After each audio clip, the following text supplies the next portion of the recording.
Hello friends. तो आज मैं चर्चा करूंगा कंप्यूटर की क्लास 10th की बुक जो कि राजस्थान बोर्ड द्वारा प्रकाशित की जाती है और इस बुक का नाम है सूचना प्रौद्योगिकी अवधारणा सेकंड। फर्स्ट बुक जो आती है वो 9th की आती है और ये जो सेकंड पार्ट है वो 10th क्लास में आता है। ये इसका हिंदी संस्करण है और इसका इंग्लिश जो PDF है वो ये है, कंसेप्ट ऑफ इंफॉर्मेशन टेक्नोलॉजी। ये इसकी इंग्लिश की बुक है कंप्यूटर की। सेम कंटेंट है, बस लैंग्वेज एक की हिंदी और एक की इंग्लिश है। ये दोनों PDF मैं आपको टेलीग्राम पे प्रोवाइड करा दूंगा। इससे पहले मैं ऑलरेडी कक्षा 9 की किताब का रिव्यू कर चुका हूँ जो कि आपकी कंप्यूटर अनुदेशक भर्ती परीक्षा में उपयोगी रहेगी किताब। तो आप एक बार इस वीडियो को देख लीजिएगा। और उसके बाद मैंने कक्षा 9 की RBSc कंप्यूटर की PDF हिंदी में, ये हिंदी वाली है जो पहले प्रोवाइड करी है, और ये नीचे इंग्लिश वाली करी है। इसके अलावा मैंने दक्ष की एक सैम्पल PDF भी प्रोवाइड करी है, दक्ष का पेपर 1 का सैम्पल।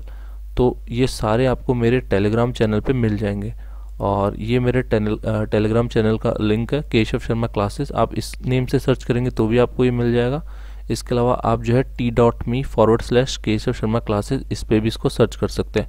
मैं इस टेलीग्राम चैनल का लिंक अपने डिस्क्रिप्शन बॉक्स में एंड मेरे जो आपका कमेंट सेक्शन है वहाँ पे भी मैं इसको पिन कर दूंगा, तो वहाँ से आप इसको सर्च कर लीजिएगा। तो चलिए शुरू करते हैं। तो सबसे पहले मैं हिंदी वाली बुक पे आता हूँ, सूचना प्रौद्योगिकी की अवधारणा। अब अगर आप अपना कंप्यूटर टीचर का सिलेबस देखें तो उसमें कई सारे टॉपिक है जो इस बुक में आपको मिलेंगे। बेसिकली बेसिक जो कंप्यूटर इंस्ट्रक्टर है वो कक्षा 9 और 10 को पढ़ाएंगे, ठीक है, 3rd ग्रेड की जॉब है वो। तो कक्षा 9 और 10 को पढ़ाएंगे। तो उसमें जो सिलेबस दिया गया है बेसिक वाला वो ज़्यादातर 9th और 10th के टॉपिक्स में से दिया गया है। तो मैं आपको दिखा देता हूँ इसमें।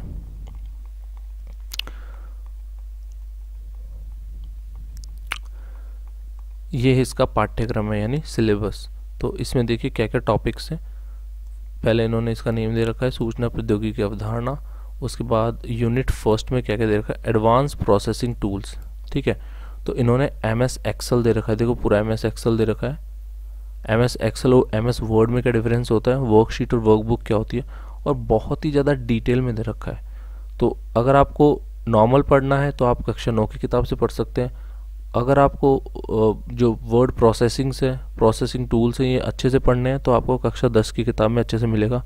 ये MS पावर पॉइंट देखिए, इसमें सब कुछ दे रखा है कि आपको स्लाइड कैसे बनानी होती है। स्लाइड में अगर आपको कोई प्रस्तुति बनानी है, ठीक है, या फिर कोई लेआउट में चेंजेस करने हैं, ठीक है, टेम्पलेट्स बनाने हैं, कोई आपको इमेज ऐड करनी है, स्लाइड मास्टर का यूज़ कैसे करना है, ठीक है, स्पीकर नोट्स का यूज़ कैसे करना है, एनिमेशन कैसे यूज़ करना है, all these things are here.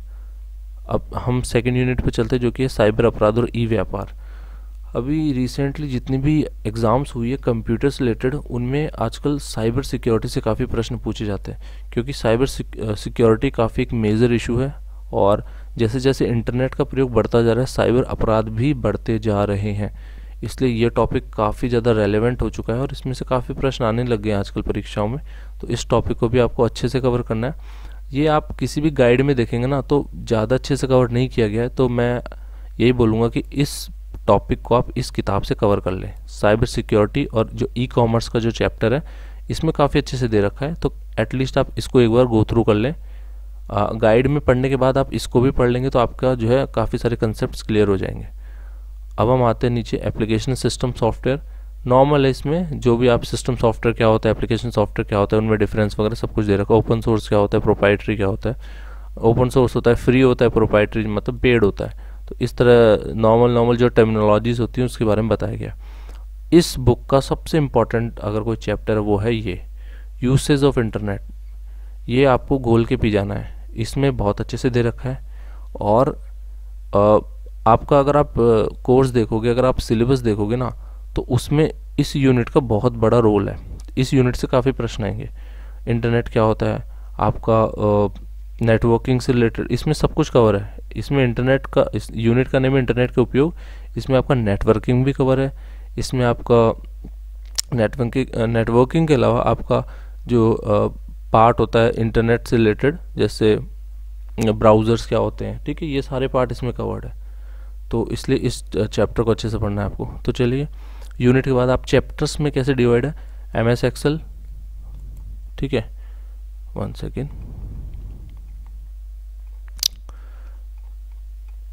MS Excel का परिचय, फिर वर्कशीट की फॉर्मेटिंग। एक सेकेंड, इसमें कुछ लोडिंग में इशू है। ओके, मैं नीचे आ जाता हूँ। MS एक्सेल का परिचय सबसे पहले तो माइक्रोसॉफ्ट एक्सेल स्प्रेडशीट वगैरह इसके बारे में बता रखा है। ये हाँ, इसमें ध्यान रखना, ये माइक्रोसॉफ्ट एक्सेल 2007 के बारे में इसमें बता रखा है, लेकिन हो सकता है कि आपका एग्ज़ाम में माइक्रोसॉफ्ट एक्सेल का जो एडवांस जो लेटेस्ट वर्जन है वो भी उसके बारे में पूछा जा सकता है। ठीक है, तो आपको एक बार इसमें ज़्यादा मेजर डिफरेंसेस नहीं है, तो एक बार देख लेना कि डिफरेंसेस क्या क्या है वैसे। ठीक है, तो ये इन्होंने MS एक्सेल 2007 वाले एप्लीकेशन के बारे में बता रखा है। तो देखिए बेसिक्स सब में सेम है, कॉलम क्या होता है, रो क्या होता है, वो तो आपके अभी जो लेटेस्ट वाला चल रहा है उसमें भी सेम होगा, जो ओल्डर वाले वर्जन थे उसमें भी सेम होगा, तो कोई ये बेसिक्स कभी चेंज नहीं होते। अब देखिए यहाँ पे ये तो खैर ऐसे क्वेश्चंस तो नहीं पूछते डिफरेंस क्या होता है। क्वेश्चंस आपको पूछेंगे एक तो जो शॉर्ट कीज़ होती हैं, शॉर्टकट कीज़ होती हैं, या फॉर्मूलाज लगते हैं, जैसे एक्सेल में फॉर्मूलाज लगते हैं। ठीक है, इन सब चीज़ों के बारे में क्वेश्चन पूछे जाते हैं। तो ये हो गया आपका, मैं आपको अभी एक बार नीचे दिखा देता हूँ, और इसमें क्वेश्चंस किस तरह वो दिखाता हूँ मैं। मेन पॉइंट है क्वेश्चंस आप सॉल्व कर पाएँ, और अगर आप क्वेश्चंस इसके सॉल्व कर लेते हैं तो काफ़ी सारी चीज़ें आपकी क्लियर हो जाएंगी। एक तो आपको है ना, जो भी ये बुक्स है ना राजस्थान बोर्ड की, उसके इम्पॉर्टेंट पॉइंट्स है ना वो बिल्कुल रट लेने हैं। कई बार क्या होता है, डायरेक्टली इस पॉइंट से क्वेश्चन बन के आ जाएगा, सीधा सीधा 4 ऑप्शन दे देंगे, इस पॉइंट में जो बात लिखी गई है उससे उस पर प्रश्न बना देंगे और नीचे 4 ऑप्शन दे देंगे, आपको सेलेक्ट करना पड़ेगा। ठीक है, इस तरह प्रश्न बनते हैं एक तो, और एक डायरेक्टली यहाँ पे इन्होंने खुद अभ्यास के लिए प्रश्न दे रखे हैं, सीधा सीधा उठा के दे देंगे प्रश्न एक ऐसे कैसे वहाँ पे मिल जाएगा आपको एग्ज़ाम में। तो ये होने के चांसेस काफ़ी ज़्यादा रहते हैं। तो एक काम तो ये तो मैं खुद भी अपने चैनल पे करने वाला हूँ कि जितने भी आपके प्रैक्टिस क्वेश्चंस हैं हर चैप्टर के पीछे, उनको आपको अच्छे से सॉल्व करवा दूंगा, और इसके बाद आपका मतलब बेसिकली जितने भी प्रश्न रहेंगे, जो इंपॉर्टेंट क्वेश्चंस होंगे वो कवर हो जाएंगे जो इन बुक्स में दे रखे हैं, क्योंकि इन बुक्स से प्रश्न आने के चांसेस काफ़ी ज़्यादा होते हैं। ये राजस्थान सरकार की ऑफिशियल किताब है कंप्यूटर की, तो मतलब अगर गवर्नमेंट कोई पेपर बनाएगी तो इनको ज़रूर कंसिडर करेगी, इन बुक्स को। ओके, अब हम आ जाते हैं नीचे। आप देखेंगे ये है सेकंड चैप्टर, वर्कशीट की फॉर्मेटिंग। ठीक है, अब मैं आपको इसमें सबसे इम्पॉर्टेंट चैप्टर जो मैं दिखाना चाहता था वो दिखा देता हूँ। ये आपको पढ़ना है, ये ज़रूर पढ़ के जाना आप इस बुक से।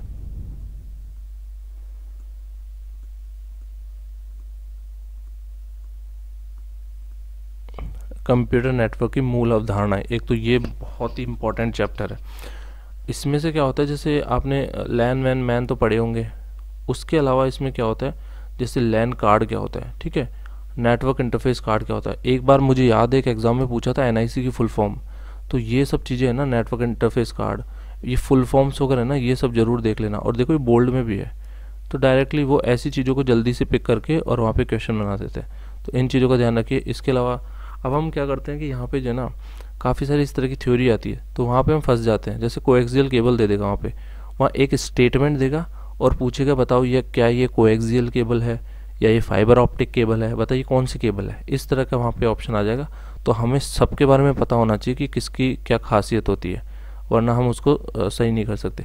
अब इनमें एक मोस्ट कॉमन क्वेश्चन जो बनता है ना, वो बनता है स्विच, हब, राउटर, इनमें डिफरेंस क्या है। तो ये आपको पता होना चाहिए स्विच, हब, राउटर में क्या डिफरेंस है, और ये इस बुक में काफ़ी अच्छे से दे रखा है, तो आप इससे पढ़ सकते हैं, कोई प्रॉब्लम नहीं है। अगर आपने गाइड से भी पढ़ लिया है ना, तो दोस्तों आप इससे पढ़ लो, इससे आपका रिवीजन हो जाएगा, और आपको अगर कोई एक्स्ट्रा चीज़ मिले तो उसको नोट डाउन कर लेना। इसी तरह आप जो है अपना कोर्स अच्छे से कवर कर सकते हैं, क्योंकि गाइड में ऐसा नहीं है कि सब कुछ लिखा होगा, काफ़ी सारी चीज़ें इसमें जो है बुक्स में भी आपको एडवांस मिल सकती है, कई सारी चीज़ें एडिशनल मिल सकती है आपको, तो वो चीज़ें आपको नोट डाउन करनी पड़ेगी और अपने नोट्स में उनको इंक्लूड कर लेना। तो आपका जो है आपके कॉम्प्रिहेंसिव नोट्स तैयार हो जाएंगे, उसको आप रिवाइज करके आराम से इस एग्ज़ाम को क्लियर कर सकते हैं। इसमें देखो आपको इंटरनेट का, हाँ देखिए एक क्वेश्चन क्या आया था, एक एग्ज़ाम में क्वेश्चन पूछा गया था कि ARPANET, ठीक है, ARPANET ये कब शुरू हुआ, तो आपको बताना है 1969 में ये प्रोजेक्ट जो है इंटरनेट पहली बार जो है शुरू हुआ था। और डार्पा की फुल फॉर्म पूछी गई थी एक में, तो डार्पा की फुल फॉर्म आपको पता होना चाहिए, रक्षा अनुसंधान परियोजना एजेंसी, और ये दोनों अमेरिका में स्थित है दोनों विभाग, ठीक है।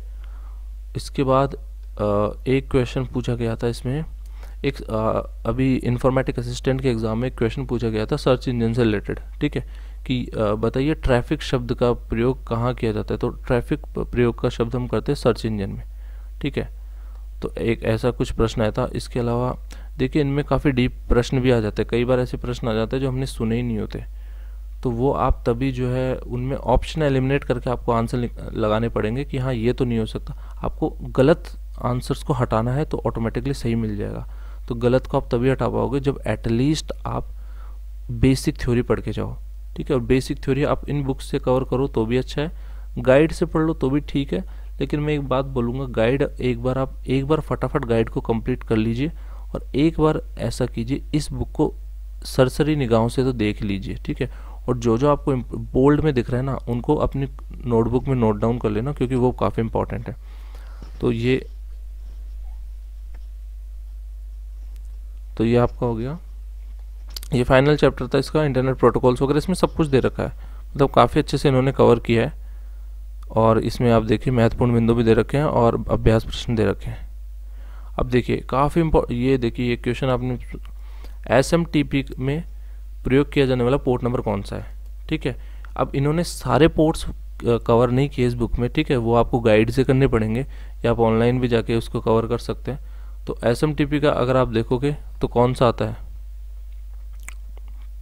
तो SMTP में आपका आंसर आ जाएगा फर्स्ट में 1, ठीक है, 25। तो इस तरह आपको सारे पोर्ट्स याद करने हैं। DSL क्या होता है, या फिर आपका वायरलेस ब्रॉडबैंड का क्या प्रयोग है, ठीक है। ये नॉर्मल क्वेश्चन है ये, तो आप देख लेना। और यहाँ पे आंसर्स भी दे रखे हैं, मैं इसकी PDF प्रोवाइड करा दूंगा, तो आंसर्स भी आप देख लेना। ये तो आपका था हिंदी का वर्जन। अब मैं एक बार इंग्लिश का भी दिखा देता हूँ कैसा है। तो this is the English book, और ये फर्स्ट वाली जो है 9th की है, ऑलरेडी मैं कवर कर चुका हूँ, देख लेना आप। और ये आपकी सेकंड वाली है, सेम है, कोई दिक्कत नहीं है। ओनली चेंजेस क्या हुए हैं, चेंजेस आपके हुए हैं, मतलब ये हिंदी में, वो हिंदी में थी इंग्लिश में, बस इतना ही डिफरेंस है। और इसमें एक ये वाला ई-कॉमर्स और ई-बिजनेस वाला चैप्टर देखिए, आप जो बुक्स देखोगे ना 2-2 पेजेस में कंप्लीट है। यहाँ पे देखो 5-6 पेज में करा रखा है, 9 पेजेस में करा रखा है। तो आप इस चैप्टर को यहाँ से अच्छे से कवर कर सकते हैं। कई चीज़ें आपको गाइड में कम मिलेगी, तो वो आप इन बुक्स से कवर कर लेना, तो वो आपके लिए अच्छा रहेगा। और ये तो आपको छोड़ के जाना ही नहीं है। मैंने आपको पहले बताया कि यूनिट 4 है ना, computer network, web and electronic mail, virus and antivirus और इंटरनेट, ये 4 चीज़ें, ये चारों चैप्टर आपको बिल्कुल घोट के जाने हैं इस किताब के, बिल्कुल भी मत छोड़ के जाना दोस्तों, क्योंकि बहुत ज़्यादा संभावना है कि इसमें से आपको क्वेश्चन मिलेगा। तो ये आपका हो गया 10th की बुक का रिव्यू। ये सब इंग्लिश में आप पढ़ लेना, मैं इसको अपलोड कर दूंगा। माइक्रोसॉफ्ट ऑफिस एक्सेल 2007, जो इसमें बेसिक चीज़ें वो पढ़ लेना। बाकी जो आपका लेटेस्ट है, ठीक है, उसको भी आप थोड़ा एक बार देख के चले जाना, क्योंकि काफ़ी चीज़ें चेंज हो जाती हैं इनमें। मतलब जैसे एक तो साइज चेंज हो जाती है, नंबर ऑफ रोज़ की कैपेसिटी चेंज कर देंगे, इस तरह की चीज़ें चेंज होती है। बेसिक सेम रहेंगे, बस उसकी कैपेसिटी जो होती है एक्सेल की थोड़ी बढ़ा देंगे, इस तरह की चीज़ें चेंज होगी। पहले नंबर ऑफ रोज़ लिमिटेड होती थी, अब थोड़ी उनकी जो है संख्या ज़्यादा कर देंगे। बस ये सब चीज़ें जो डिफरेंस होगा ना, उसको पढ़ लेना। तो ये तो हो गया आपका क्लास 10th की बुक का रिव्यू। इसके बाद में क्लास 11th और 12th की जो बची है, हाँ एक चीज़ ध्यान रखिएगा, सीनियर कंप्यूटर इंस्ट्रक्टर की जो भी तैयारी कर रहे हैं ना, उनके लिए मार्केट में कोई स्पेशल बुक तो है नहीं। तो आप ऐसा करना, बेसिक्स जब आपके क्लियर हो जाए ना, बेसिक्स के लिए आप कोई सी भी गाइड ले आओ, बेसिक तो आपको पढ़ना ही पड़ेगा। प्लस सीनियर के लिए 11th 12th की आप किताब अच्छे से कर लेना, उसका एक भी टॉपिक आपका छूटना नहीं चाहिए, ठीक है, एक भी टॉपिक छूटना नहीं चाहिए, वरना आप जो है पीछे हो जाओगे। उसमें क्या दे रखा है, मैंने देखा है 11th और 12th की किताब में जो कवरेज है वो बहुत अच्छा है, आप बहुत अच्छे से समझ सकते हैं। उसमें C++ भी बहुत अच्छे से समझा रखी है, तो वो आप अगर उसको फॉलो करेंगे ना, बेसिक वालों को बोल रहा हूँ, बेसिक वाले भी 11th 12th की किताब को एक बार थोड़ा सा देख लें। और प्रोग्रामिंग वाला पार्ट तो उसी से पढ़ें दोस्तों, कोई गाइड से मत पढ़ो, उससे पढ़ लो, तो भी आपका काम निकल जाएगा। तो ये था इन दोनों बुक्स का रिव्यू। और इसके बाद अब मैं नेक्स्ट रिव्यू करूँगा 11th 12th वालों का, और उसके बाद कट ऑफ का एक वीडियो बनाऊँगा, और एक वीडियो बनाऊँगा कि अब 3 महीने बचे तो आप कैसे प्रिपरेशन कंप्लीट कर सकते हैं। विद इन 3 मंथ्स आप पूरा कोर्स कवर कर सकते हैं। आपको थोड़ी अधिक मेहनत तो करनी पड़ेगी दोस्तों, 10-12 घंटे पढ़ने पड़ेंगे, लेकिन स्ट्रैटेजी क्या हो वो मैं बता दूंगा जो मैं फॉलो कर रहा हूँ। आप चाहें तो उसमें कुछ मॉडिफिकेशन करके अपने लिए अप्लाई कर सकते हैं। तो मिलते हैं नेक्स्ट वीडियो में। Thank you all.